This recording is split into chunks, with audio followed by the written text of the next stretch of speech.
A'udzubillahi minasyaitonirrajim. Bismillahirrahmanirrahim. Assalamualaikum warahmatullahi wabarakatuh. Alhamdulillahi rabbil alamin, wassalatu wassalamu ala asyrafil anbiya'i wal mursalin wa ala alihi wa ashabihi ajma'in. Rabbi shrah li sadri wa yassir li amri wahlul 'uqdatam min lisani yafqahu qawli. Bapak Ibu jemaah salat zuhur yang kami muliakan, kami doakan semoga kita semua senantiasa dalam keadaan sehat walafiat. Allah beri kita rezeki yang penuh berkah melimpah ruah, dan kemudian semoga Allah kokohkan iman istiqomah kita sampai nanti kita kembali menghadap Allah Subhanahu wa taala. Amin ya rabbal alamin.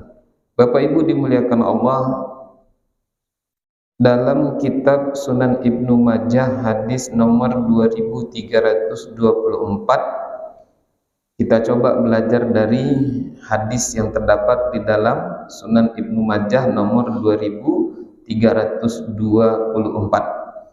An Qais bin Wahb, dari Qais ibni Wahab, an rajulin min Bani Su'ah, dari seorang lelaki dari Bani Su'ah. Qala, dia berkata, qultu li Aisyata, aku pernah berkata kepada Aisyah, kata laki-laki dari Bani Su'ah itu. Apa kata laki-laki itu kepada Aisyah? Akhbirini an khuluqi Rasulillah sallallahu alaihi wasallam. Aisyah, tolong jelaskan kepadaku, kabarkan kepadaku tentang bagaimana akhlaknya Rasulullah itu, wahai Aisyah, kata laki-laki tersebut. Lalu kemudian qalat, Aisyah menjawab, awama taqra'ul Quran, wahai bapak, hendakdakah bapak atau lupakah bapak dengan ayat Al-Quran yang mengatakan wa innaka la'ala khuluqin azim. Ini ada di dalam surat Al-Qalam ayat 4. Wa innaka la'ala khuluqin azim, sesungguhnya engkau wahai Muhammad sungguh berada di atas akhlak yang agung. Akhlak engkau mulia wahai Muhammad. Nah, itulah akhlak suamiku Rasulullah sallallahu alaihi wasallam. Ketika ada yang bertanya kepada Aisyah tentang akhlaknya Rasulullah, maka Aisyah menjawab, wa innaka la'ala khuluqin azim. Itu ayat yang bercerita tentang akhlak Nabi Muhammad sallallahu alaihi wasallam. Dari sependek yang saya baca, Bapak Ibu dimuliakan Allah, Allah memuji Rasulullah itu bukan karena lamanya salat tahajudnya. Allah memuji Nabi itu bukan karena banyaknya jihadnya. Allah memuji Nabi bukan karena banyaknya sedekahnya, tapi Allah memuji Nabi di dalam Al-Quran itu tak lain dan tak bukan karena akhlaknya. Maka kemudian dilanjutkan oleh Aisyah, nampaknya orang ini belum puas dengan apa yang disampaikan oleh Aisyah. Lalu kemudian Aisyah mencoba untuk menggambarkan bagaimana akhlak Rasulullah. Qalat, Aisyah melanjutkan, karena Rasulullah sallallahu alaihi wasallam ma'a ashabihi, suatu ketika Nabi sedang bersama dengan para sahabatnya. Lebih kurang maknanya Nabi kedatangan tamu-tamu, banyak orang berkunjung ke rumah Rasulullah sallallahu alaihi wasallam. Tokoh-tokoh penting sedang bertamu ke rumah Rasulullah. Karena Rasulullah kedatangan tamu, fasona'tu lahu ta'aman, lalu aku pun buat makanan, aku masak, kata Aisyah. Wa sana'at lahu Hafsatu ta'aman, di lain sisi istri Nabi yang lain yang bernama Hafsah juga masak makanan. Lalu kemudian qalat, dilanjutkan oleh Aisyah, fasabaqatni Hafsatu faqultu lil jariyati intaliqi fa'akfi'i qas'ataha. Ternyata si Hafsah lebih dahulu masak daripada aku, kata Aisyah. Karena dari yang beberapa yang saya baca, Bapak Ibu, Hafsah ini termasuk istri Nabi yang jago, pintar dalam memasak. Karena dia jago masak, maka dia cepat masaknya. Fasabaqatni, lalu Hafsah lebih dulu masak. Faqultu lil jariyati, sehingga aku pun berkata kepada budak perempuanku. Apa kata Aisyah kepada budak perempuannya? Intoliki fa'akfi'i qas'ataha. Wahai budakku, kata Aisyah, susullah nanti pecahkanlah olehmu bejana atau piring yang dibawa oleh si Hafsah yang di situ sudah diisi dengan makanan. Falahiqatha, lalu kemudian disusullah si Hafsah oleh Bunda Aisyah, karena si Hafsah ini mau kasihkan kepada Rasulullah. Wa qad hammat an tad'a baina yaday Rasulillah sallallahu alaihi wasallam fa akfa'atha fankasaratil qas'atu wa intasharat ta'am. Ketika si Hafsah ingin memberikan hasil masakannya kepada Rasulullah sallallahu alaihi wasallam, hampir mau diserahkan dekat tangannya Rasulullah sallallahu alaihi wasallam. Kan tadi si Aisyah menyuruh budaknya untuk potong dia. Ketika sudah sampai dekat tangan Rasulullah, maka kemudian dipotong oleh budak Aisyah, lalu kemudian dipecahkanlah wajan tadi. Ketika dipecahkan, ditampar, lalu kemudian pecahlah bejananya, piringnya, lalu kemudian berseraklah makanan yang telah dibuat oleh si Hafsah. Bapak Ibu dimuliakan Allah Subhanahu wa taala. Di dalam riwayat Ibnu Majah nomor 2325, yang memecahkan piring itu bukannya si budaknya si Aisyah, tapi Aisyah langsung yang memecahkan piringnya.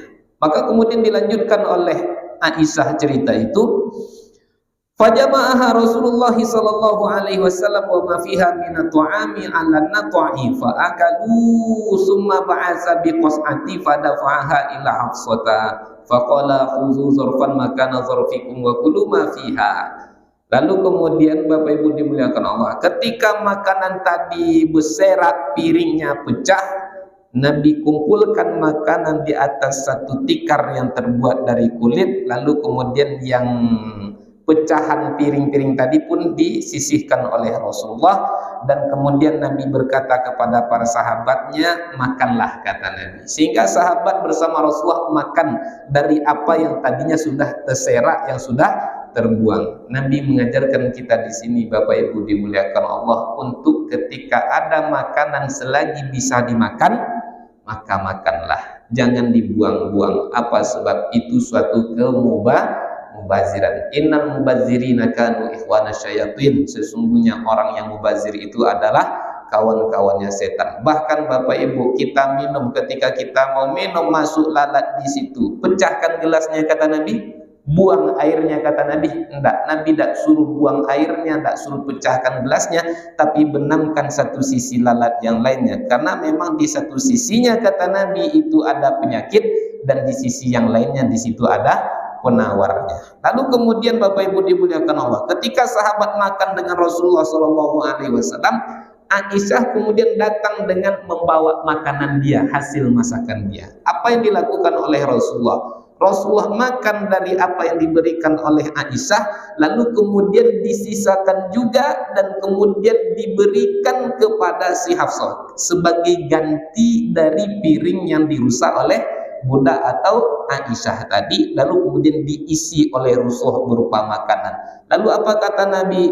Wa kulu ma fiha, makanlah apa yang ada di dalamnya. Nabi mengajarkan kepada kita, Bapak Ibu dimuliakan Allah, kalau ada orang berbuat baik kepada kita, balaslah kebaikan orang tersebut. Kita hidup bertetangga, adik beradik, contohnya nih Pak, kita berkunjung ke rumah adik kita. Ketika adik kita mengantarkan bawa makanan ke rumah kita, usahakan nanti, biasanya itu rantangnya kan tidak langsung dibawa pulang. Kalaupun rantangnya langsung dibawa pulang, isilah rantang itu terlebih dahulu. Jangan sampai rantang yang datang tadi diisi, kemudian baliknya dalam keadaan kosong. Ataupun karena ada hobi, ini kadang-kadang penyakit istri kita nih Pak. Dia bangga kalau senang kalau makanan datang ke rumah, lalu kemudian celakanya piring tetangga, piring orang itu ditahan di rumah bertumpuk-tumpuk, sampai kemudian selusin piring orang di rumah kita, tidak dibalikkan. Tapi kalau giliran piringnya sampai di rumah tetangga, dia maunya di hari itu juga disalin. Ini orang, kata orang Pariaman, bahasa Inggrisnya cat water. Tahu Bapak Ibu cat water? Kucing ayah nan kalama di awak.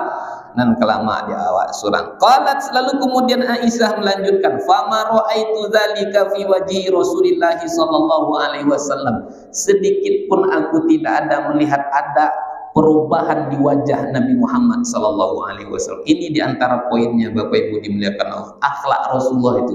Bagaimana akhlak Rasulullah sallallahu alaihi wasallam? Yang pertama, ketika istrinya Aisyah itu kan termakan api cemburu.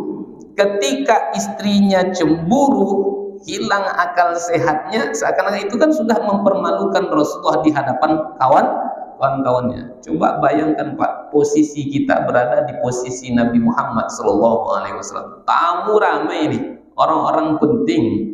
Ketika tamu datang, lalu kemudian ibu nampak pas ibu mengantarkan makanan ke bapak sedang chatting dengan perempuan lain, atau bapak sedang teleponan, ibu cemburu, diambilnya makanan tadi, dibantingnya. Kira-kira reaksi kita seperti apa, Pak? Hah? Untung bapak-bapak tak tentara, sempat tentara, katanya.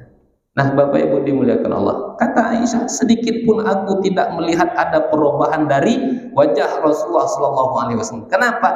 Nabi memaklumi istrinya yang ketika itu sedang cemburu. Begitulah perempuan. Terkadang ketika perempuan termakan api cemburu, maka akan hilang akal sehatnya. Marah Nabi tidak marah. Lalu kemudian Bapak Ibu dimuliakan Allah, kita tahu satu hadis Nabi yang mengatakan khairukum li ahlihi wa ana khairukum li ahli. Orang yang terbaik di antara kamu, kata Nabi, adalah orang yang terbaik kepada keluarganya, dan aku adalah orang yang paling baik kepada keluargaku. Intinya Bapak Ibu, setiap kita hadir dalam pesta pernikahan, di antara ayat yang tak lupa dibaca oleh yang membacakan ayat Al-Quran itu, wa min ayatihi an khalaqalakum min anfusikum azwaja, dan seterusnya. Dan di antara ayat-ayat Allah, di antara tanda-tanda kekuasaan Allah, Allah ciptakan untukmu pasangan hidupmu.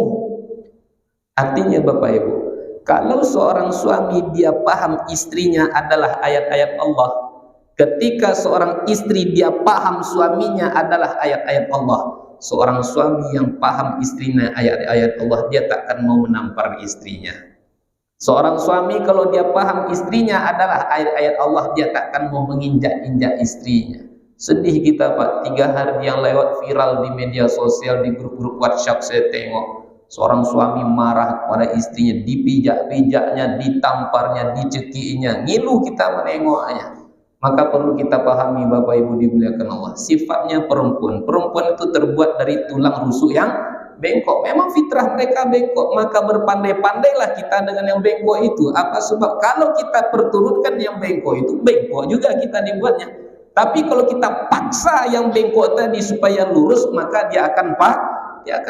Disitulah kita berpandai-pandai. Tak perlu pula dihajar istri kita itu. Wal iyazu billah. Ingat, pasangan hidup kita adalah ayat-ayat Allah. Selama ini kita tahu ayat Allah itu surat Al-Ikhlas, At-Tin, An-Nas, tapi ada satu ayat yang tak ada harokatnya, tak ada fathahnya, tak ada kasrohnya, tak ada dummahnya. Siapakah dianya ayat yang tak ada fathah kasrohnya itu?